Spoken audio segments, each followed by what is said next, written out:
Hey, and we're back onto the second session of the day. So for this session, we're going to discuss specifically about pain relief and sedation. And I would like to thank Pfizer Indonesia for sponsoring this session. For this session, we will have two speakers. The first one is Dr. Aida Tantri from Indonesia, and the second speaker is Professor Michael Reed, also from Queensland. Hello. And for this session will be led by Dr. Dwi Panca Wibowo from Indonesia. Please, Dr. Panca. Thank you, Dr. Krisha. Again, we meet virtually at a very important session for today. Today is the last day of Indoanesthesia, and thank you to the committee for entrusting the moderator to me. As Krisha mentioned, this session will be titled Optimizing Pain Relief and Sedation in Hospital Setting. And this event is sponsored by Pfizer Indonesia. There will be two speakers in this session. They are very important experts. So let's take a very close their presentation and prepare question, and let's make a better practice for better patient care. Okay, the first speaker is Dr. Aida Rosita Tantri. She is a senior staff at FKW RSCM, and Dr. Aida will talk about common pitfalls of pain management strategies in post-operative. Okay, Dr. Aida, I think this is your time to speak. Thank you. Thank you so much, Dr. Panca, for the nice introduction. And thank you so much for the Indo-Anesthesia Committee for again inviting me to share my knowledge and experience in this symposium. Let me share my screen first. Okay.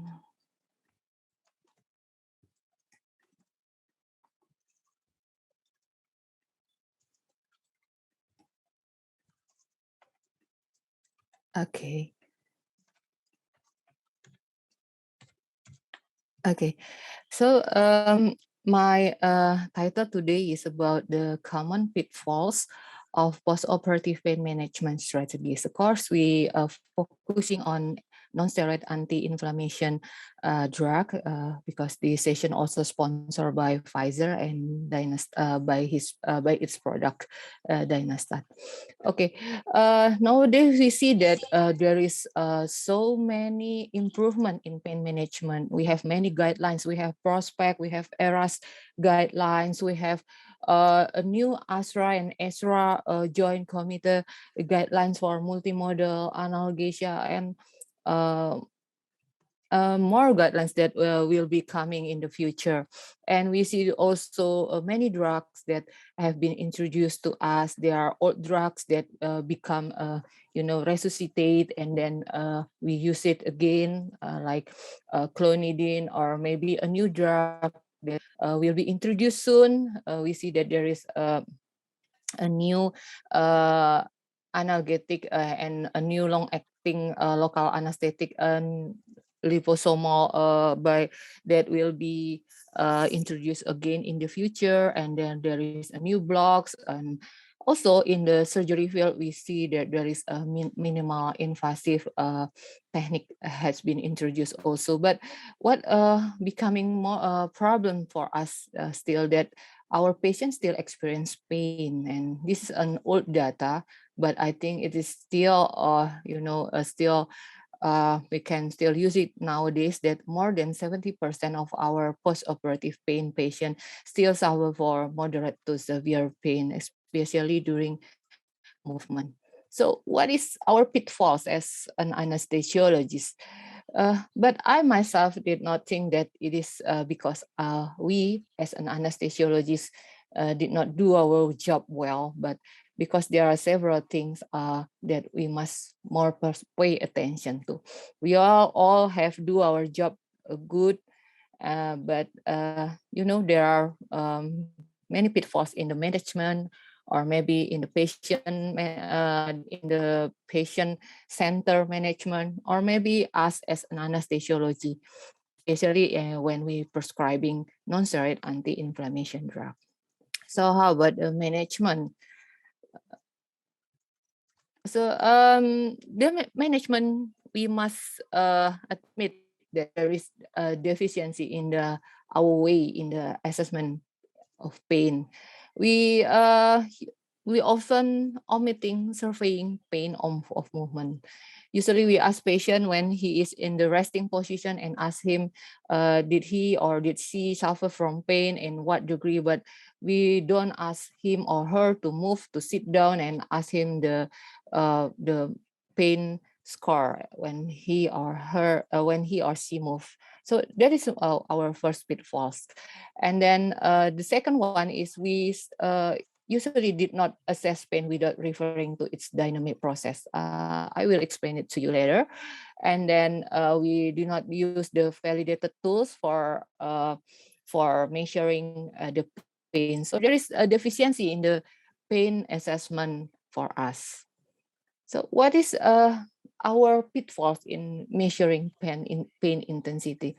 We usually use numerical rating scale, visual analysis scale, BPS, or maybe flex scale in measuring pain intensity. But we often forget that this pain intensity should be tracked over time. So should be measured in the specific time frame. Like, do you feel pain? Do you feel pain right now? Do you feel pain during the day? Do you feel pain during the night time? We often forgot to ask that to our patient. So we think, oh, he or she does not feel pain anymore, so we do our job well, so like that. But the truth is, the patient is feeling pain, but not when he or she meet us. And then it's about the temporal assessment. We often forgot also to measure the type of the pain, the onset, the duration, the course, and the fluctuation of pain. We often give it to our nurse, and then we forgot to assess the result of the pain assessment by the nurse. So we must pay more attention about that. And other aspect, that the quality of the pain, we must ask what kind of pain that patient felt like. He or she feel itching pain, stabbing or burning pain. This will help us to differentiate, is it the pain is a nociceptive one or a neuropathic one, or maybe it is a psychogenic one. So let us see how we can differentiate the nociceptive between the nociceptive pain, neuropathic pain, and psychogenic pain, because each type of pain will need different type of management also. The nociceptive pain is the most type of pain that we found in the post-operative pain management. It is usually caused by the tissue injury that will evoke the somatosensory system, so we can feel the pain. And it will usually come from the bone, from the joint or the muscle. And the patient usually describe it as itching, stabbing, throbbing, or maybe pressure, like when describing the quality of the pain. The nociceptive pain also include the visceral pain. And in visceral pain, the patient usually describe it as gnawing or crampy. So it's like a crampy, in Indonesia, we usually call it mules, yeah, cramping. And usually it will very effectively treat with opioid or maybe a non-steroid anti-inflammation drug, the nociceptive pain. And the other kind of pain is the neuropathic pain. It usually we see it the patient that have history of chronic pain before the surgery, or maybe the surgery involve the nerve, procedure in the nerve, and or maybe some nerve has been cut during the surgery. And patient usually describe his or her pain as burning, shock-like, or maybe electrical pain. And the last one, the most rarest pain that can be occur post-operatively is the psychogenic pain. And usually it's resulting from psychological process, and the patient has an excessive thoughts, feelings, or maybe behaviors related to the pain that are distressing. And it can impair full functioning of the patient and can delay can delay the patient movement, it can delay the patient rehabilitation, and make the length of stay in the hospital prolonged. So each type of pain will need its own management. Like nociceptive, you give opioid, or maybe you need some non-steroid anti-inflammation drug. In neuropathic pain, you maybe need some antidepressant or maybe anticonvulsant to make it more so we can make it manageable. And the psychogenic pain, maybe we need to consult the psychiatric department. And the other type of pain that we usually forgot to measure is the movement evoked pain, or we usually shorten it as MEP. We show it when the patient is breathing, coughing, or walking, and he or she complaining of pain when he do those kind of activity. And the bad news is that movement evoked pain is 95% until 226% more intense than resting pain, the resting pain. So that that makes it quite difficult to manage. And the mechanism, it is caused by the mechanism that underlying the movement evoked pain is quite different from the resting pain.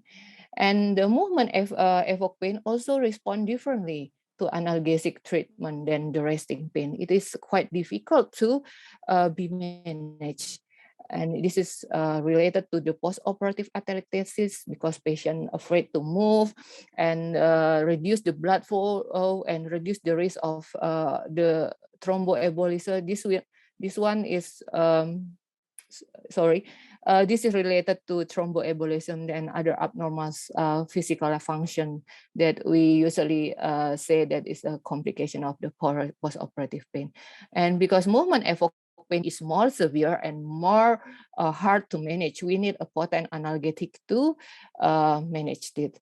And of course, we must assess pain during movement for all of our patients.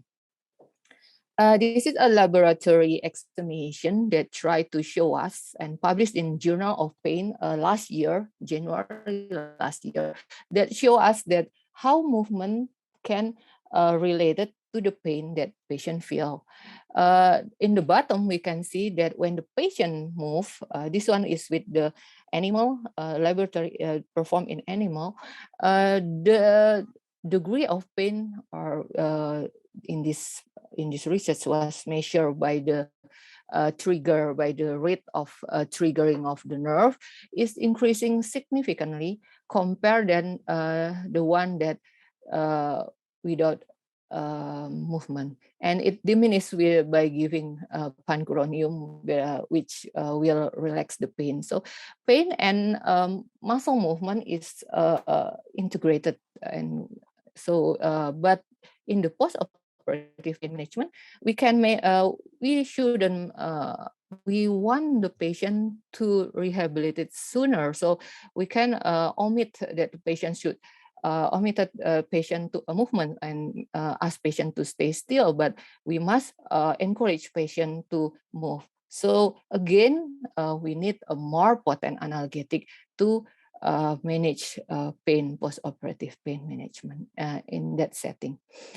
And the other thing that we often forgot to pay attention to is the diurnal variation.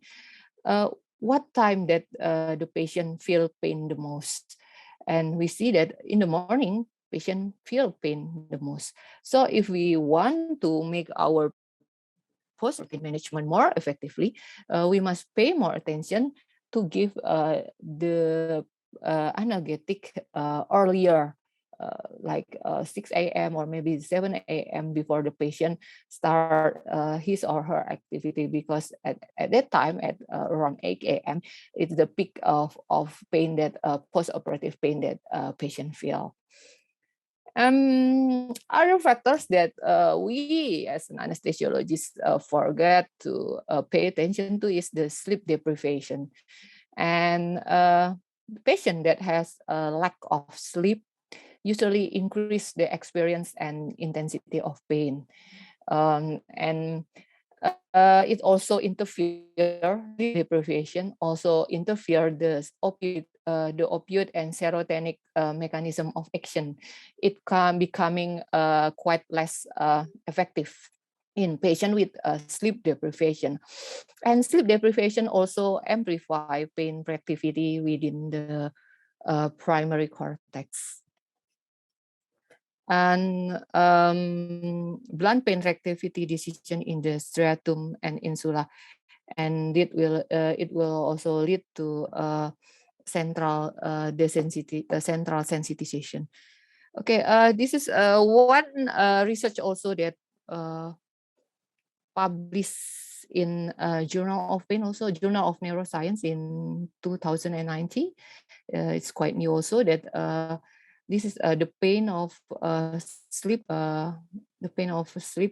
lack of sleep, in sleep deprivation, that we see that in the patient with sleep deprivation, we see that there is a decrease of threshold, pain threshold. So the patient is more easily to feeling pain with pain of a patient with sleep disturbance. Okay. And other pitfalls that we might have pay attention also is the wrong beliefs about pain that still held between the doctor and nurse, or maybe between our patient himself, that it is okay to feeling pain after surgery. Or maybe we forget about patient emotional and psychological support. They need it post-operatively. So if patient feel happy, usually the visual analog scale is also lower than if they feel sad. And also patients should be involved in defining realistic goals for pain control. In patient with cancer pain, chronic pain, it's usually hard to achieve a good pain control post-operatively. So we and the patient should defining the realistic goal for them. And of course, there are also traditional practice that hard to change. Despite there is many evidence-based guidelines that has been introduced to us, some doctors, some nurse still choose to practice a traditional practice they believe for years. And then pain outside the surgical incision also usually forget to pay attention to, like if he has also other disease in the bone or in the skeletal muscle, we often forget to pay attention to. And the last one is, of course, incorrect medication selection, of course, from us. And this all might play a significant role why the pain management still not as effective as we expect, despite of more guidelines, despite of a new drug introduced to us, despite of many minimal invasive surgery introduced also to us. So let me continue to the pitfalls in analgesic medication, and let me pay focus in non-steroid anti-inflammation drug. So the common pitfalls also that we usually do in our practice is we are thinking that all NSAIDs are the same. So if we don't have A, we can easily change it to B. We can easily change that to C, because we think that all non-steroid anti-inflammation drugs are the same. But that's not the case. We see that in the era today, there is a trend in moving away from opioid. And if we see the statistic from last year, that there is increasing usage of non-steroid anti-inflammation drug in our daily practice because we want to decrease the use of opioid. And of course, there is an opioid epidemic also that make the anesthesiologist and physician use non-steroid anti-inflammation drug more often than usual. Non-steroid anti-inflammation drug is famous for its opioid-sparing effect, because by using the non-steroid anti-inflammation drug, we can decrease the dose of opioid until the half of it. And it is also a part of multimodal analgesia, or may I say that is an important part of the multimodal analgesia. And by decreasing the opioid dose, we can reduce the opioid side effect, of course. Nowadays, we have more than 20 different non-steroid anti-inflammation drug in our armamentarium, and it's all available commercially. But the use of non-steroid anti-inflammation drug is limited by its selling effect and by its adverse effects. This is an old scam that we all has known, I think. There are two kind of cyclooxygenase COX enzyme. The one is COX-1 and the second one is COX-2. COX-1 is a constitutive enzyme that already there in our system, but COX-2 is inducible, usually induced by trauma or maybe any stimuli that need the inflammation process. During physiologic stimulus, there is only COX-1 enzyme, and it play as a housekeeper, may I say about it. We are housekeeping in stomach, in kidney, in intestine, platelets, or in the endothelium, and it play important part in physiologic function. But in trauma or in post-operative setting, there is increasing, of course, in COX-2 and COX-2 enzyme is playing important.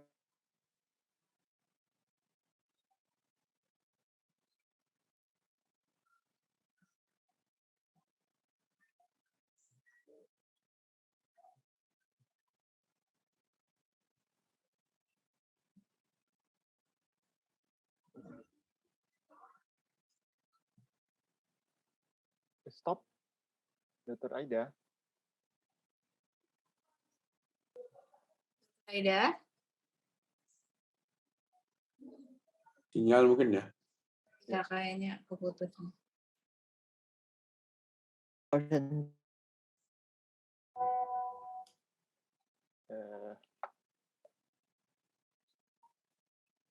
Okay. Oops, I'm so sorry. Yeah. So sorry. Okay, Okay. You may continue, Dr. Aida. Okay.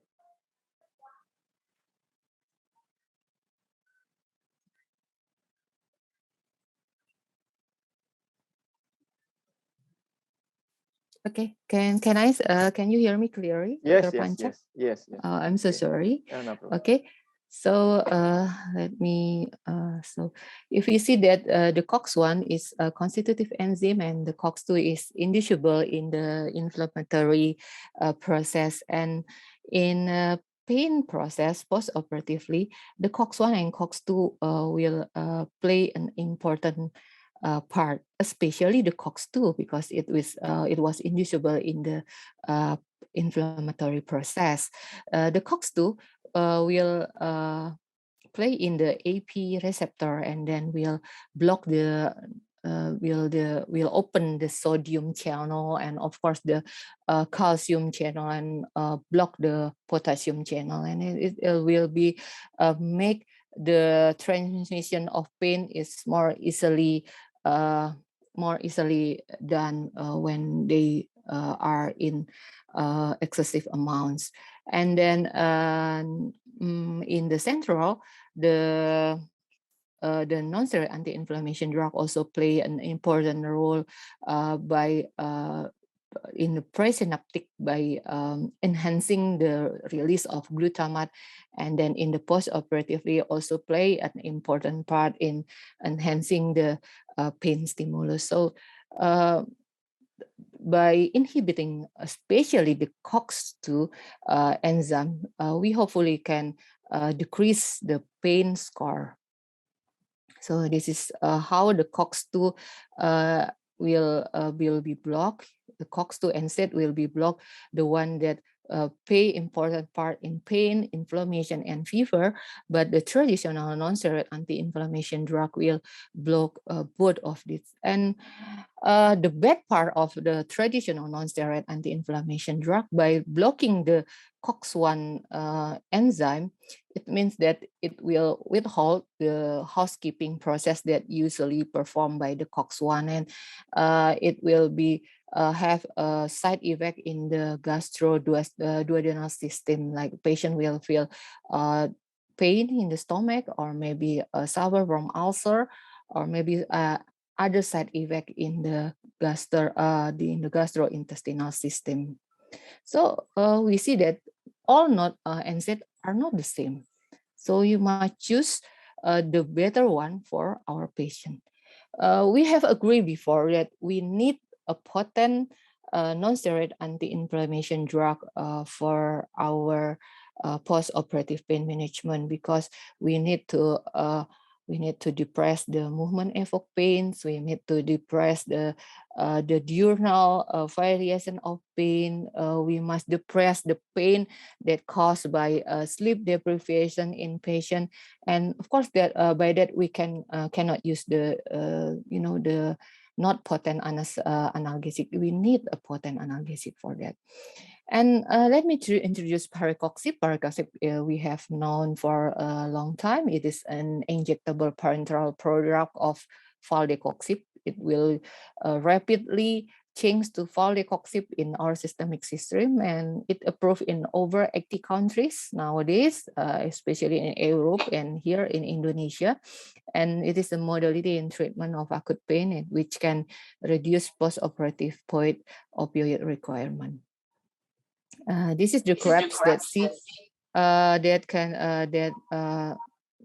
this is the graphs that show us that how fast the pericoxib will be changed to valdecoxib in our systemic system. And since valdecoxib is the active substance, so it will it makes the pericoxib have a very fast onset of action, and in 6 or 7 minutes after 6 and 7 minutes after we inject pericoxib, we have already got the analgesic effect, which might have its peak effect in about 22 minutes until 2 hours.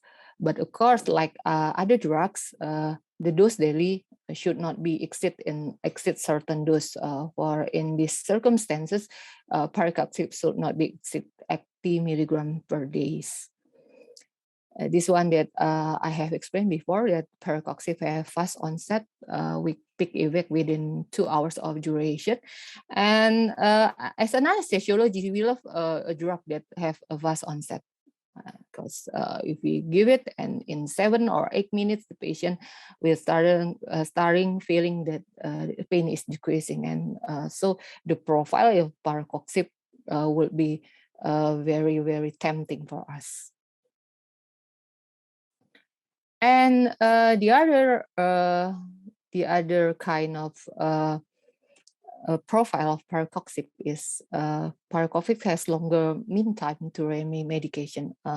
In other way, we can see that pericoxib has a longer duration of action, and we as an anesthesiologist, we love this kind of drug because we only have to give it 2 times daily compared to other drug that we might have need to give it 3 times daily, or maybe another drug that we must have give it more often. By giving 2 times daily, we make sure that the patient have more pain-free, and the gap of the anesthesia could be easily handled.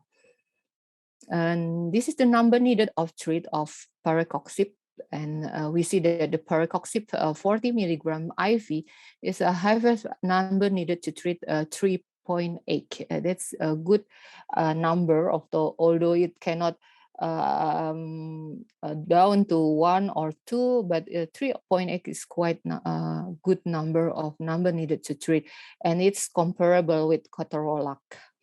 And the other profile of pericoxib is pericoxib does not affect platelet aggregation, and he does not interfere, of course, with the antiplatelet action of aspirin. So if the patient also receive aspirin, we do not have to feel afraid that pericoxib will antagonize the aspirin effect, and we must change the antiplatelet or maybe the anticoagulant for the patient. Pericoxib also not affect the prothrombin time or platelet counts when it administered with the heparin. So there is no additional or any submissive effect from both of the drug. Dr. Again, Aida, Dr. Aida, yes, yes. I think you left only 5 minutes left for you. Okay, I'm so sorry. Thank you. Okay, so we must remember that COX selection is side effect is determined by its COX-1 or COX-2 selectivity, and then the pericoxib is in this part, and usually it will increase the cardiovascular side effect. So this is the efficacy, the trial of efficacy in the ERA session, and we see that the pericoxib can give a good analgesic action in the ERAS era. And it's also in the ERAS era, we can see that it can decrease the opioid consumption. So its profile is very tempting for us to use. And this is for colorectal surgery. You so see that pericoxib also can reduce the opioid consumption, and this is also beneficial for us in the ERAS era. And what about the gastroduodenal effect? The gastroduodenal effect also, we can see, I'm so sorry, I can fast it, that pericoxib can decrease the gastrointestinal side effect of non-steroid anti-inflammation drug. But of course, we must be very careful, especially in patients with very high risk of gastric complaining, but we must decrease or make omitted use of pericoxib. These are the risk factor that we must pay attention to, especially patient with the concomitant use of more than one non-steroid anti-inflammation drug. We should avoid using pericoxib in that patient.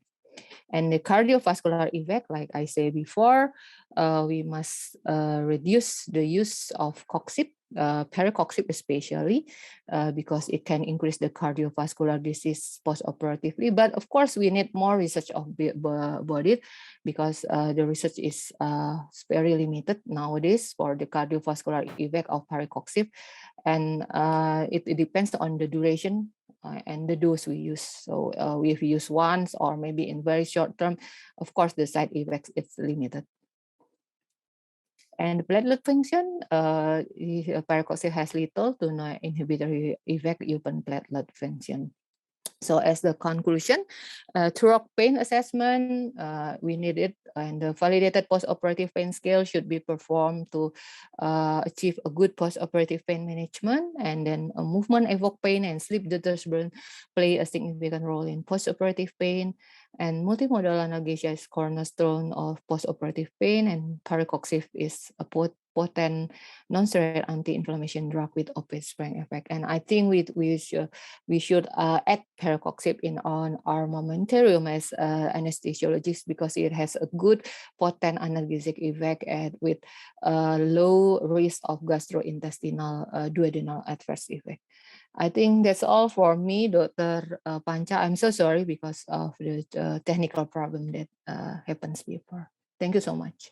Thank you very much, Dr. Aida. It was very clear and easy to understand presentation, and I think most of us can try to do more the pericoxib.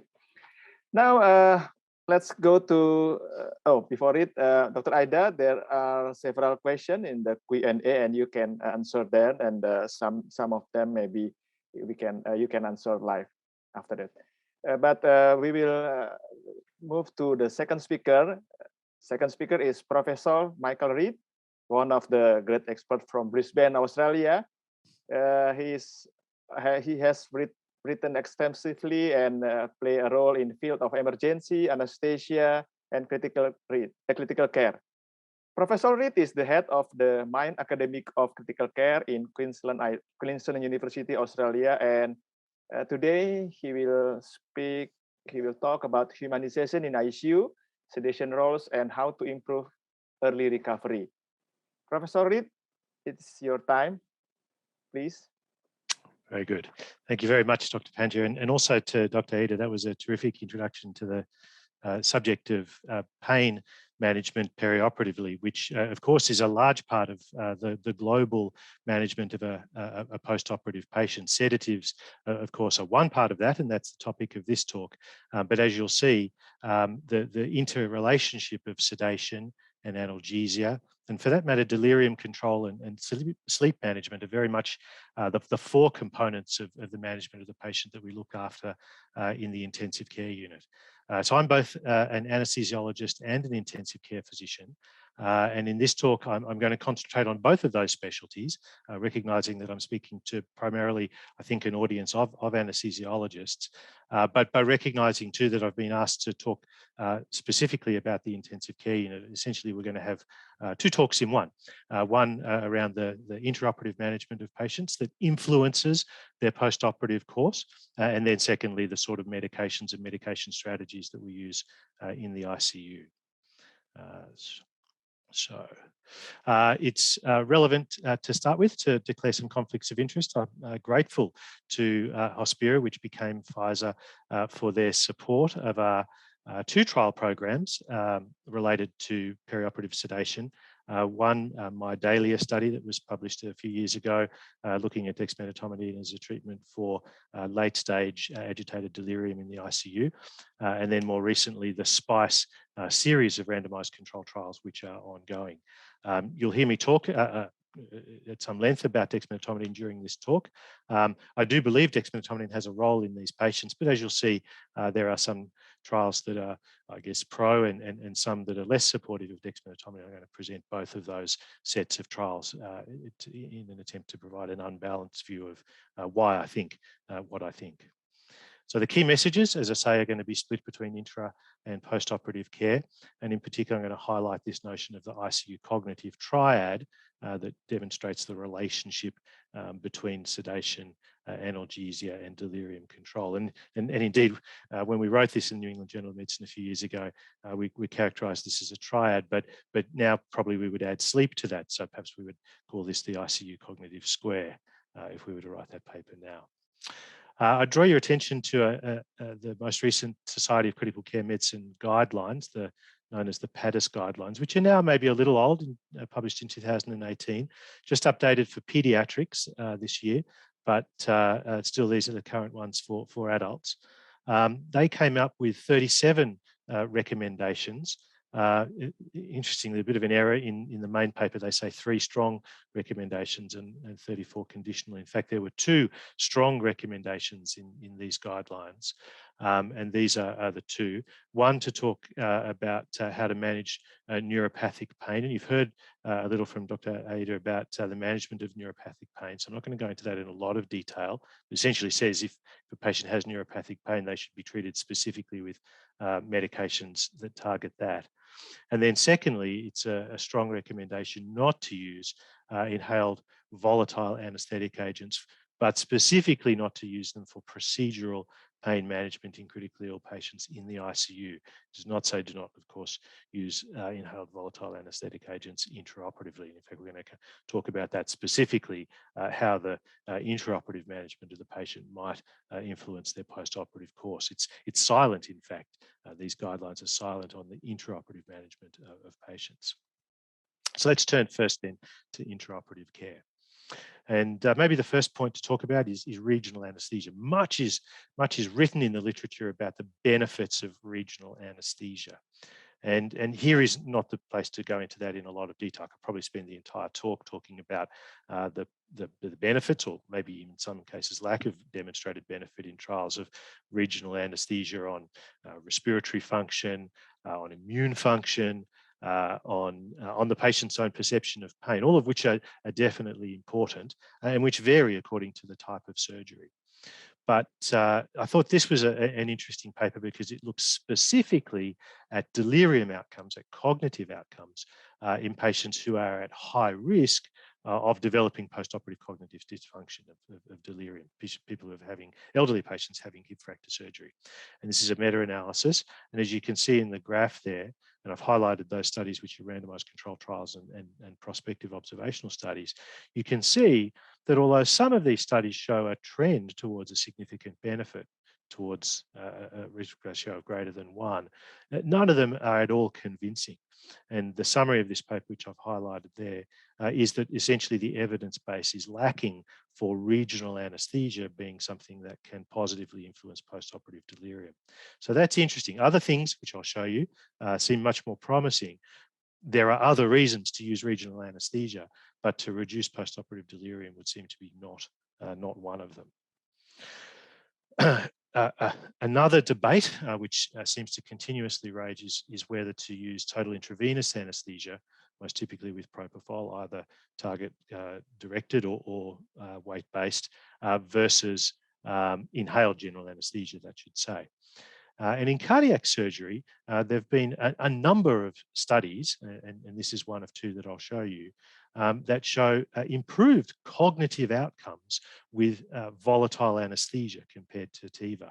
So here, a study that used a number of measures of cognitive outcome, the AMT score, the Stroop test, in which it was very clear that patients who were randomized to sevoflurane anaesthesia had worse postoperative outcomes after cardiac surgery. Another study, a much larger study published in 2019, looking to see if there was a mortality difference between volatile anaesthesia and total intravenous anaesthesia, was not able to demonstrate any mortality difference between the 2, nor was it able to demonstrate any difference in duration of stay or in either the intensive care unit or in the hospital. But significantly, they did not assess any cognitive outcomes in this study. So it certainly does not contradict that smaller study and many like it. In non-cardiac surgery, a Cochrane review published a couple of years ago, essentially, you might say sat on the fence. Maybe a little trend favouring total intravenous anaesthesia, but the conclusion of this paper was that they were uncertain whether maintenance with propofol-based TIVA or with inhalational agents was a determinant of whether the patient was going to develop postoperative delirium, or indeed any other outcomes that would be of relevance to the patient. And they called for ongoing studies, and indeed they identified a number of studies that may well tease out this outcome. The largest that's underway currently in Australia, New Zealand, and other parts of the world, coordinated from here, is of course the VAPOR-C study, comparing TIVA and inhaled agents in people with malignancy. The main primary outcome of that study is mortality, but they are looking at cognitive function as well, and hopefully we'll have a result of that many thousand patient randomized controlled trial in the next few years. Another approach, intraoperatively, which perhaps shows some promise, is monitoring the depth of anaesthesia so as not to have the patient too deep. And the top of these studies here did in fact show what looked to be almost statistically significant benefit in this meta-analysis, showing that titrating anesthesia, whether it's total intravenous anesthesia or inhaled anesthesia, towards a relatively light plane of anesthesia does seem to positively influence cognitive outcomes post-operatively. The very large trial looking at anesthetic depth that was published in the Lancet a couple of years ago couldn't show any mortality benefit, as you can see from the Kaplan-Meier curve there, but disappointingly, they did not measure cognitive function. So this very large study does not contradict the meta-analyses that have gone before, suggesting that there is, in fact, if not a mortality benefit, at least plausibly a post-operative cognitive function benefit associated with measuring depth of anesthesia and titrating the anesthetic agent to the lightest available level. And then the last thing to talk about in terms of intraoperative management is the possible use of dexmedetomidine. And here, pretty much all the studies, I have to say, but one, seem to line up. So using intraoperative dexmedetomidine as an adjunct to other anesthetic techniques, certainly not as the whole anesthetic, seems to pretty convincingly reduce the incidence of postoperative delirium. Here in a large study, it's more than 600 patient study, the incidence of delirium within the 5 days postoperatively was lower on almost every day.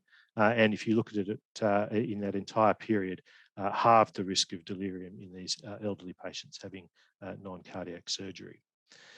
Similarly, patients who had dexmedetomidine intraoperatively in this, again, double-blind randomized controlled trial until 1 hour before the end of surgery had a much lower incidence of delirium in the postoperative period out to 5 days. This is a very much larger study, a nearly 4,500 patient study, but not a randomized controlled trial, rather a propensity matched analysis that compared patients who did not receive dexmedetomidine intraoperatively versus those who did at 2 different doses. They, in fact, didn't show a positive effect of a higher intraoperative dose of dexmedetomidine, but those patients who received a lower dose, which they defined here as 0.1 to 0.2 micrograms per kilogram per hour, which is indeed a low dose, had better sleep postoperatively than those who did not receive dexmedetomidine when adjusted for all of the things that might confound that association. And then, of course, we know dexmedetomidine is an analgesic agent. There are many, many studies that show this, that when you run a continuous infusion of dexmedetomidine, you reduce the requirement for opioids at that time. But what this study is interesting in that it shows is that the intraoperative use of dexmedetomidine reduces the requirement for postoperative analgesia, in this case morphine, and also improves the visual analog scale of pain, both at rest and on movement, for up to a day after surgery. And then the postoperative quality of recovery, which they characterized by this fatigue severity score here, was significantly better with the people who'd received intraoperative dexmedetomidine. So this effect lasted for 6 days postoperatively. Not all trials show benefit of dexmedetomidine. So for the sake of balance, it'd only be fair to show you this large study, nearly 400 patients from 2017, which did not show a reduction in postoperative delirium associated with the use of intraoperative dexmedetomidine. So, there are some studies that don't necessarily support this practice as well. So that's enough about intraoperative management. How about postoperative management? And here, draw your attention to this concept, really, of a triad of cognitive management, we called it. So the interrelationship of pain, agitation, or you might say the need for sedation, and delirium, or the need for some specific medications and non-pharmacological medication interventions to reduce the incidence of delirium. And we say that these are interrelated because we want people to recognize that not only do the factors that cause some of these complications, so for example, a painful stimulus will cause pain, but will also cause agitation and will also predispose the patient to delirium. But also the medications that we use on some of these axes will have effects on other parts of the triad. So, for example, an analgesic, an opioid analgesic in particular, at high dose will have a sedative effect, but it also might be a pro-deliriogenic medication. And so understanding the interrelationship of these concepts we think is very important. The first point to make is that although we tend to focus on what drug might be the best for each of these three components, the overall strategy might be more important than drug choice. And that was first demonstrated more than 20 years ago by this study by Kress, who randomized a relatively small number of patients, 128 patients, to either have their sedative infusion interrupted once a day or not interrupted once a day. And that group was able to show that the duration of mechanical ventilation was significantly shortened if patients had their sedation interrupted once a day and then retitrated to what was thought then to be an appropriately required level. This was the first of a series of many studies that show that sedation strategy can have patient-centered outcomes. It was followed by this study, the Girard ABC study, that paired a spontaneous breathing trial with sedation interruption. And they were able to show not only more rapid extubation or more ventilator-free days, but that translated into a mortality benefit to the patient, a reduction in 1-year mortality from 58% to 44%. So, this strategy was adopted through many parts of the world as a vital intervention in intensive care. But it did worry some of us a little, who had already started to, you might say, lightly sedate our patients, that there didn't seem to be a lot of sense in interrupting the sedation of someone who was already lightly sedated and cooperative. And really, all that might do would be to increase their agitation and maybe their distress. And indeed, that struck a group of Canadian investigators who similarly were used to lightly sedating their patients. And they did another large randomized controlled trial over 400 patients where they compared a protocol of lighter sedation to sedation interruption, and they weren't able to show a difference between the two groups. So that's not to say that sedation interruption doesn't work. Certainly that's not the case. What it shows is that if a patient is able to tolerate a protocol of light sedation, then there probably isn't additional benefit to interrupting their sedation once a day. But if a patient is deeply sedated, then doing that is probably warranted. We in the SPICE group, led by Yahya Shahabi, did an observational study way back in 2012, trying to assess the effect of deep sedation versus light sedation. And here you can see in the graph, the majority of patients we found for the first few days were deeply sedated. And only later on in the ICU stay, those who remained in our Australian and New Zealand intensive care units had a preponderance of light sedation. Probably more importantly than that, this result showed that deep sedation on those first few days was an independent predictor of mortality. Now, of course, people are deeply sedated in those first few days for a reason, generally because they're quite unwell. But when you adjust for them being quite unwell using the Apache score, and indeed a number of other factors as well as we did here, you still find that deep sedation is an independent predictor of mortality. So we hypothesized that indeed light sedation might be an important thing to do. And indeed that's made its way into the SCCM guidelines on the basis of this and a number of other studies that show a shorter time to extubation, a lower tracheostomy rate, and indeed in 2 randomized controlled trials, at least a non-significant trend towards reduced mortality. And so the SCCM guidelines do recommend using a light sedation strategy. Now, if you're going to use a light sedation strategy, you might, in fact, consider not sedating the patients at all, only using opioid analgesia and perhaps delirium control. And then only if a patient demonstrates that they need a sedative agent, introducing propofol or midazolam. And that was the strategy that was tested in a randomized controlled trial in over 400 patients by Dr. Strom and his colleagues in Scandinavia. And they were able to demonstrate back in 2010 that in this trial, patients who were randomized to a no sedation strategy had more days without ventilation. In other words, they were extubated earlier and they had a shorter stay in the intensive care unit. So seeing if a patient could tolerate no sedation did seem to be beneficial, although admittedly there was more agitated delirium. Not a lot, to be fair to say, but significantly more agitated delirium in the no sedation group, as you might expect. So they went on, that Scandinavian group, to see if this translated to mortality benefit by doing a larger study. And this was published just, well, a couple of years ago.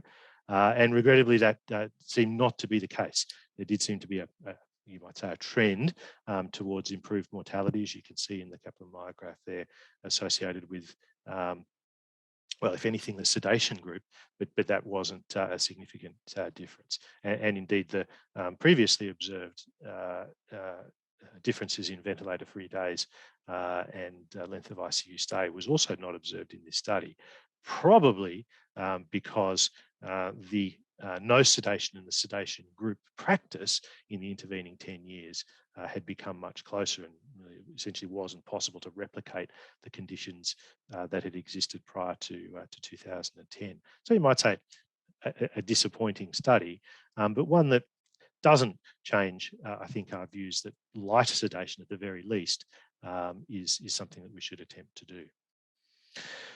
Another point to make about sedation strategy is that, of course, if you're going to have the patient lightly sedated, you should optimize what you do with the patient in that state. And this was demonstrated very nicely in 2009 by Dr. Schweikert's group, along with Dr. Kress in the United States. A relatively small study, again, 104 patients, but they were randomized to very early mobilization in the intensive care unit whilst intubated, or not, just conventional physical therapy and occupational therapy. And the patients who were randomized to the intervention group not only had less delirium, less time in the intensive care unit with delirium, but also were extubated significantly earlier and had a greater proportion of proportion of patients were functionally independent at the time of discharge. Now, regrettably, that early mobilisation study has not yet really been able to be demonstrated to be beneficial in other contexts, including our own in Australia. And potentially that, again, is because of a lack of separation between the intervention group, the early mobilisation group, and standard care, which in Australia and New Zealand is to apply relatively early physiotherapy compared to the intervention group. And so the SCCM guidelines and indeed this meta-analysis suggest that the benefits of systematic early mobilisation remain inconclusive. All right, so turning to analgesia, I'm not going to go into this in a lot of detail because you've heard a lot about analgesia, but and really I'm just going to allude to the guidelines here that suggest that acetaminophen, or paracetamol as we would call it, as an adjunct to opioids is of benefit, so you should do that. Ketamine, very little evidence, surprisingly, in intensive care, despite the fact that we do this quite a lot, as an adjunct to opioid analgesia is a good idea. And that surprises some of us because, of course, ketamine can be a medication that induces hallucinations and potentially delirium.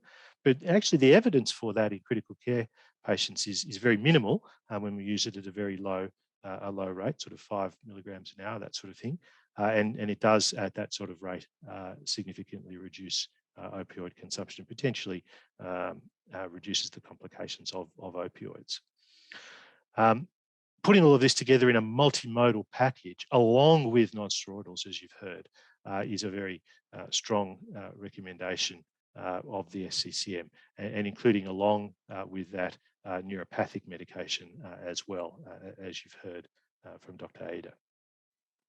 And again, multimodal analgesia, so we'll skip over that. Interestingly too, in their concept of multimodal analgesia, they also talk about some non-pharmacological techniques, and they allude to randomized controlled trials that demonstrate benefit, for example, of relaxation therapy and of music therapy. So I confess that's not something that we do in our intensive care unit, but it would seem as though there's some evidence to support that. Coming to sedative choice in the intensive care unit, and here there have been many studies. I have to say, some of which, well, just when you present them all in one go, tend to be quite confusing because most compare one drug versus another and rarely do you get a three-way study where you can conclude that one of these drugs is superior. Typically, the drugs that we're talking about as ICU sedatives are either propofol or benzodiazepine, and in Australia we don't have lorazepam. So in our context, we're talking about midazolam, although some of the trials do use lorazepam, often by intermittent bolus, or dexmedetomidine by infusion. So I'm just going to run through a number of trials, but it's all going to come to a conclusion. So even if you end up sort of bamboozled by a whole lot of trial evidence, this will come to a conclusion, I promise. Here is one study, though, that did randomize people to either dexmedetomidine or propofol or midazolam. It was a relatively small study, only 30 people in each group. But here there was a striking benefit to dexmedetomidine in terms of the incidence of delirium compared to those other two agents. Interestingly, not backed up necessarily in larger studies, but here definitely it would seem benefit associated with dexmedetomidine. The SEDCOM study compared dexmedetomidine-based sedation to midazolam infusions, and similarly found a lower incidence of delirium on every day from day 1 to day 6 associated with the dexmedetomidine. The Anaesthesia study, now 10 years old, and a relatively small study, but looked at the cognitive function, the degree to which the patient could interact with their bedside nursing staff whilst sedated. And what this really demonstrates is that the type of sedation that's produced with dexmedetomidine is quite different to the type of sedation that's produced with propofol. Essentially, the dexmedetomidine enhanced this cognitive ability score, the ACE score, whereas the propofol diminished those scores. Patients were sedated after all, whereas the dexmedetomidine, if anything, seemed to have benefit. This study rather is a meta-analysis of studies that looked at a whole host of benzodiazepine, dexmedetomidine versus non-benzodiazepine sedation. Most of it is actually benzodiazepine, rather it's benzodiazepines versus non-benzodiazepine sedatives, most of which is dexmedetomidine, that's what I'm trying to say, showing benefit to the non-benzodiazepine strategy, which is, as I say, mostly dexmedetomidine. In terms of time to extubation, this is a study that retrospectively looked at patients in a single hospital and compared patients who happened to have had each of the 3 different types of sedation, and it found that dexmedetomidine versus both propofol and benzodiazepines was associated with the fastest extubation. A retrospective study, not a trial, but again, I guess consistent with the overall message. There have been 3, you might say, most instructive large randomized controlled trials. This is the first of them, the MIDEX and PRODEX studies that were both published in one, with the lead author being Dr. Jacob, that demonstrated that dexmedetomidine was pretty unequivocally superior to midazolam, but not necessarily to propofol in terms of time to extubation. But dexmedetomidine was superior to both in terms of communication ability with the patient while they were sedated, as that earlier study had showed. The MENS 2 study, published only last year, people had really put a lot of hope into this, you might say. This was the trial that needed to be done. All of those earlier studies had compared dex to midazolam. This was comparing dexmedetomidine to propofol. And people really wanted to know whether there was going to be a difference between these two agents. And well, to the regret of some people at least, there did seem to be no difference in terms of survival, days alive without delirium or coma, or indeed ventilator-free days. So it would seem that in an all-comer population with sepsis, dexmedetomidine seemed to have no advantage. And then the third large randomized controlled trial is our own SPICE study that used dexmedetomidine-based sedation, targeting light sedation versus either propofol or midazolam, done around the world, 70 or 80 odd centres, including through Southeast Asia. I think probably many here would have participated in SPICE. Our primary outcome was mortality, and there was no difference in mortality, that's the headline thing that people tend to remember. What people don't notice in the tables is that there was 1 extra day free of coma or delirium associated with the dexmedetomidine, 1 extra ventilator-free day. So patients were being extubated a day earlier on the dexmedetomidine. The other thing that people tend not to notice is that there was heterogeneity according to age. In that the older patients, if you look at the slide on the graph on the right there, older patients, that is older than the median in the study, which is around 65, had a significantly improved mortality associated with dexmedetomidine, whereas younger patients, if anything, had a significantly worse mortality. And we're still trying to tease out why that might be the case.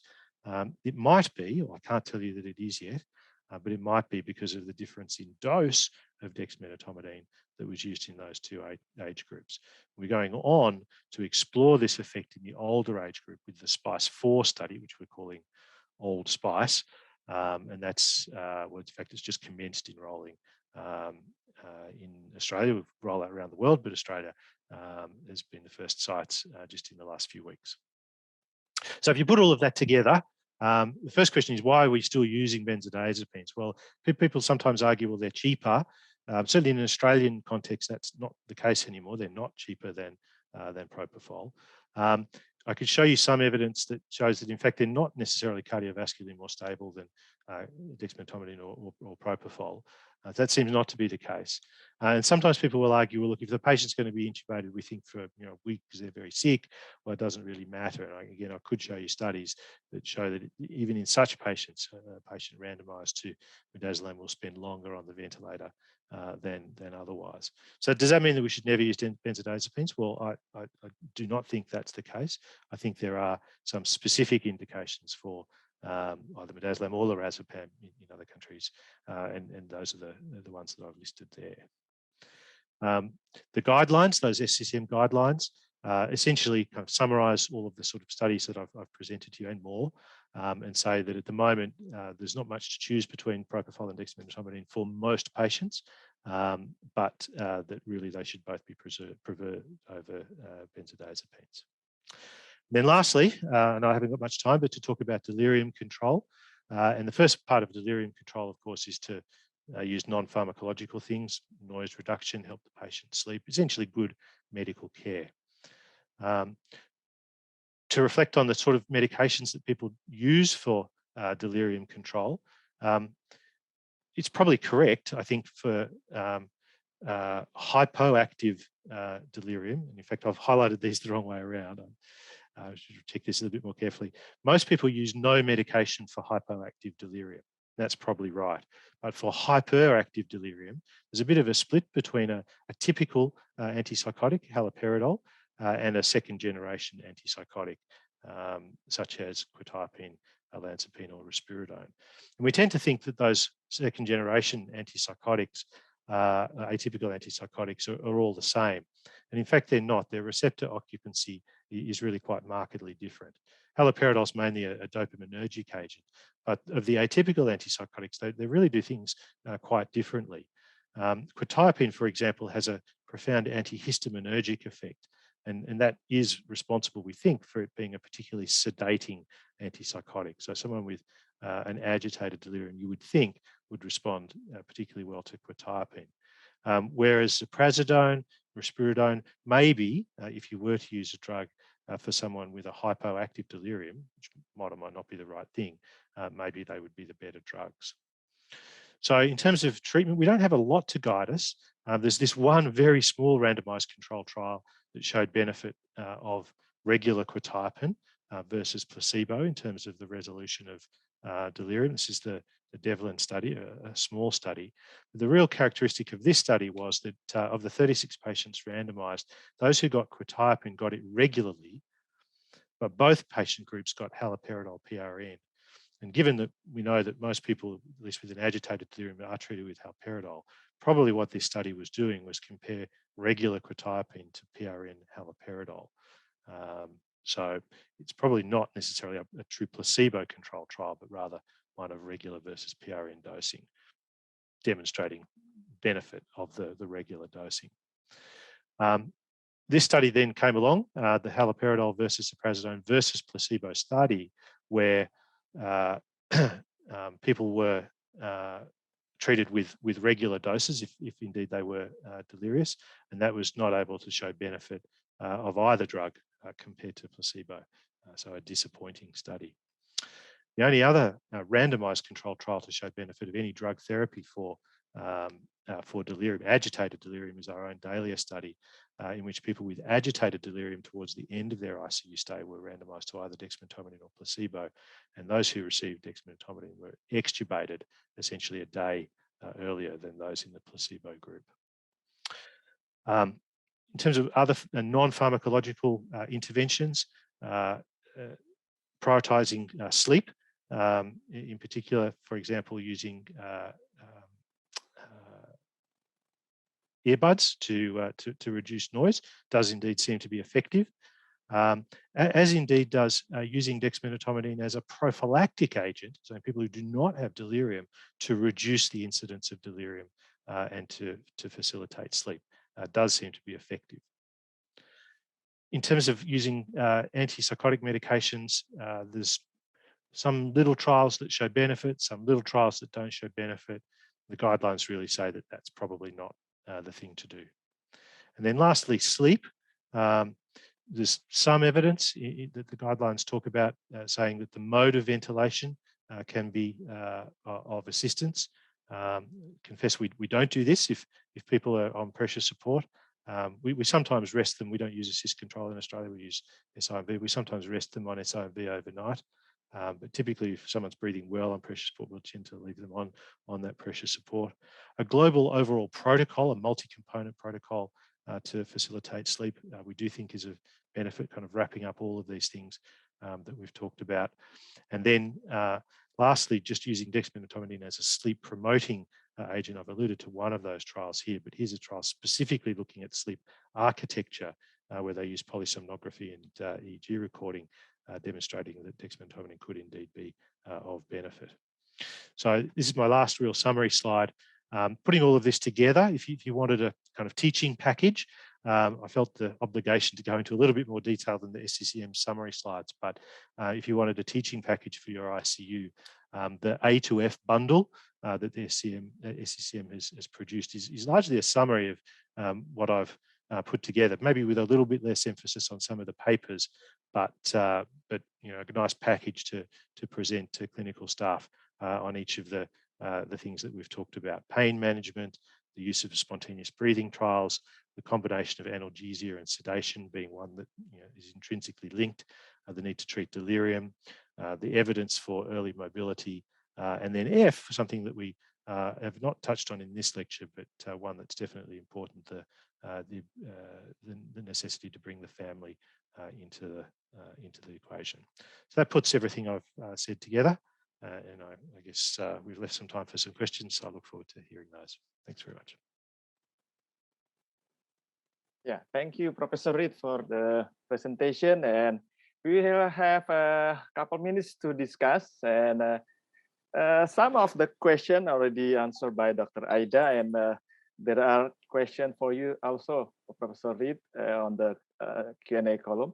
And Dr. Aida, because the participant, I think they like to have the answer for the practical, and so some is about the timing of giving the analgesic administration. Could you explain about that? I mean, when you use the paracoxib preemptive or after the surgery? Dr. Aida. Thank you, Dr. Pancha. Yeah, there is quite several interesting questions, and I think that's all a very good question. When is the optimal time in giving paracoxib intraoperatively or postoperatively to decrease the postoperative pain management? And as we all know that we usually have started the analgetic before the surgery, before the incision started, and usually say it as a preventive, preemptive analgesia, but nowadays we changed the termination to preventive analgesia to say that the analgesia is giving in a continuum. So we give it preoperatively and then continue post-operatively. So there is no gap between the analgetic. So pericoxib can be given preoperatively, and if we see several research, they say they give it preoperatively and then continue post-operatively, and they say that they have a very good pain score compare that that started with other analgetic. What I like of the profile of pericoxib that it not induce hemorrhagic such as ketorolac, because it's influence platelet and not like ketorolac, so it can be given during the surgery. Compare then if we give the other COX-1 inhibitor or traditional COX inhibitor that can influence the bleeding process. Usually we cannot recommend it using it when the surgery is still ongoing. We give it after the surgery is over. That's the ERAS protocol now that we use. So pericoxib, just like paracetamol, we can give it preoperatively before the surgery started. Of course, we must tailor it to our patient and then continue give it post-operatively. And I think Dr. Pancha, the most important thing is we must pay attention to the time preoperative, intraoperative, post-operatively. So there is no gap between the first dose and the second dose, so the patient cannot feel pain. The patient doesn't feel pain because I think about 6 or 7 minutes, if a patient feels pain, there is already central sensitization in the medulla-spinalis has already started. And I think that's our homework to make sure that it is in continuum, the post-operative pain management. I think that's from me. So that is a very good answer, and I think everybody should understand that timing to give the analgesia is very important because the process of sensitization. And I think Professor Reed, there is a question, or you already answered on the. I've been answering away. But I think you should give it live. Sure. How to give it post-operatively, the dexmedetomidine. So in some, you might say, high-risk patients, maybe someone who we think is likely to withdraw from alcohol, that's a good example. We might start a dexmedetomidine infusion from the start of their sedation, especially if we don't expect them to be intubated for very long. But more typically, we will start them on propofol, and only when we start to think of extubating them, and maybe we lighten their sedation and we find that they're agitated or what have you, would we then start a dexmedetomidine infusion. Sometimes that then continues for many days, but it's only as we're moving to extubation that we would use dex. And I guess in that context, we're implementing the results of our Dahlia study and the dose. So we in someone who we're not otherwise worried about, we would typically start at 1 microgram per kilogram per hour. Sometimes we use a lower dose, but usually 1, and then we'll titrate it up and down. We don't really go above 1.5. Obviously, sometimes we turn it off. Sometimes we find that a really tiny dose works, 0.1, 0.2, but more commonly it's somewhere around 0.7 to 0.1 that's the right dose. And it's worth saying too that now we never use a loading dose. We find that the only problems, someone asked I think about cardiovascular instability, the only problems that we've ever had with either bradycardia, profound problems with bradycardia or hypotension is when we've given that loading dose. So we don't do that anymore. Okay, thank you, Professor. And one more things that I concern about is how do you monitor the analgesic or the sedation, like in ICU? And maybe Dr. Aida mentioned about what you said about the movement evoked pain and how to score it. I mean, how to manage it. So maybe from Professor Reed, do you have any special monitor use sedation or analgesic? Yeah, we wish we had a monitor for sedation in particular. Our monitors can all do BIS, and in fact other processed EEGs as well. And we sometimes use them when we're aiming for very deep sedation, and in particular in traumatic brain injury, we use them to sometimes target an isoelectric EEG.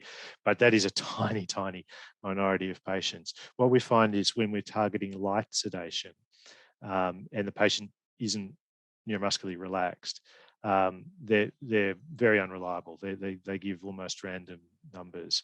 And it, for example, it's not possible for us to say to the bedside nursing staff, I want you to titrate the propofol or dexmedetomidine to a BIS of 80 or 90. They can't, because the number oscillates wildly, and they're forever at the pump, and they can never achieve that. What's more, it doesn't seem to accord with the clinical status of the patient. And in fact, that's what the guidelines say as well, that that the clinical assessment of the patient, and there's a number of scales, but pretty much everyone now uses, well, everyone in Australia uses the RAS scale, is what we would target. Analgesia is harder. We'd like to think that the physiological parameters are instructive, but there's been many studies that show they're not. If we can ask the patients, then we do, but often we can't ask the patients. So the markers of agitation, I think, are a reasonable surrogate for pain. So if the patient's constantly moving themselves around the bed, I think that is instructive. That's not quite the same as looking at their pulse and their blood pressure. But really, in the absence of being able to interact meaningfully with the patient, and potentially also looking at their facial expressions and so on, and pain is hard. Yeah. Dr. Aida, do you have any comment? Maybe about your question about movement evoked pain. Yes. It's different setting with the ICU, but the same principle, I think. I agree with that. It is the same principle. In post-operative setting, we want patient to quickly move and then go in the rehabilitation process, and that's quite different in the intensive care unit. We want the patient to keep sedated, but what the main problem in the movement evoked pain is that it's more severe than the resting pain. From the trial in Journal of Pain in 2021, we found that it's about 226% more severe than resting pain, and it becoming a problem for us. So nowadays, we only rely on a more potent analgesic to depress the movement evoked pain, such as a good non-steroidal anti-inflammation drug, or maybe a good opioid dose. Usually, we prefer a shock-acting one, because in choosing the opioid, because it only happens in a very short term in the movement evoked pain. But we need a good baseline analgesic also. So the non-steroidal anti-inflammation can be a baseline analgesic, and the opioid can be the additional when he need it, as we can use the patient control analgesia, or maybe nurse control analgesia if the setting is different, where we don't have the patient control analgesia. I think that. And the other thing is, the most important thing is the assessment, pain assessment. Often we forgot to measure the pain during movement. We often forgot during our visit in the acute pain service to ask the patient to sit down and measure the pain scale. And I think we must put it in our daily practice, so we can give enough analgesics to the patient. There's also a beneficial effect of a good analgesia during movements, because patient can rehabilitation faster, and there's a good rehabilitation means supporting the patient can be working like in the usual condition, and it can shorten the length of stay in the hospital. So I think there is a place for a potent analgesic to manage the movement evoked pains. That's from me, Dr. Panca. Thank you very much, Dr. Aida. I think the time is up, so I need one final statement from you for the closing statement. from you, Professor Reed and Dr. Aida. Closing statement. Yeah. All right. The most important message in all of that, I think, is that light sedation is important, and analgesia first sedation is important. And we often find that a patient can be adequately managed in the intensive care unit with just an opioid infusion, sometimes just a dexmedetomidine infusion, and with no propofol and no benzodiazepine at all. And when we do that, I think the evidence shows, but we are often surprised too, that they can be extubated much earlier. And the thing that, lots of things disappoint me about our trainees, but one of the things that really disappoints me the most about our trainees when I come in the morning to find that someone is on a propofol infusion or midazolam, but no analgesia at all. Why did you do that? So yeah, if there's one message, is don't do that. Yeah, thank you, Professor Reed. Looking forward to see you, maybe in Indonesia or in Brisbane. That would be lovely. Dr. Aida, your final statement. Dr. Panca, I think one final word from me is we still need a good potent analgesia in our daily practice, and a new drug, the incoming drug, or what we have now is our device or maybe our tools to achieve a good pain management. But we must not also forget other things, other small things, other things that we think that it is small in our daily practice, that it might play an important role also to achieve a good pain management. I think that's all from me. Wow, thank you very much. That was a very good statements. And with that, I close this meeting and I give back to Dr. Krisha. Thank you very much. Thank you, Dr. Panca, for leading the discussion. And thank you again, Dr. Aida and Professor. It's very good to see you. I just realized that today we have 3 speakers from Brisbane, from Queensland. So that's very good. Okay, thank you again, Pfizer, for sponsoring this event. I think the band is ready to play. Professor, if you still want to answer some questions, it's okay. Sure. And yeah, we're going to listen for the band.